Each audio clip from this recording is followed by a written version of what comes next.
Welcome to the Salmon Runs YouTube. Enjoy the video. In this video, I will explain how to make chlorophyll prints. First, select fresh, healthy leaves, ideally with a smooth surface and good chlorophyll content. Next, choose a transparent image, like a printed transparency or a photographic negative. Finally, gather a flat, rigid surface, such as a piece of cardboard or a cutting board, to support your leaf during exposure.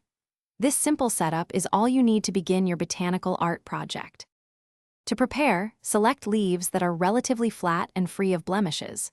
Good choices include hosta, magnolia, or even large ivy leaves. Print your chosen image onto a transparency sheet. High contrast images work best. Carefully place the transparency face down onto the leaf. Ensure it's perfectly flat and secure it with small binder clips or a bit of tape around the edges to prevent shifting during exposure. Now for the magic. Place your prepared leaf and transparency assembly in direct, strong sunlight. A south-facing window or outdoor spot works well. Exposure time is crucial and can range from a few hours to several days, depending on sunlight intensity and leaf type. Regularly check the leaf. You'll notice the areas exposed to light will lighten, while the covered areas retain their green color, revealing your image. Once your image is clearly visible and the desired contrast is achieved, carefully remove the transparency. Your chlorophyll print is now complete.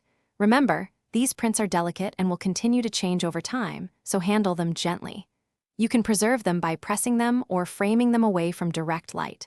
Also, for a fresh car scent, check the description for a link to Little Trees, Black Ice, and other great deals. Enjoy your unique, natural artwork.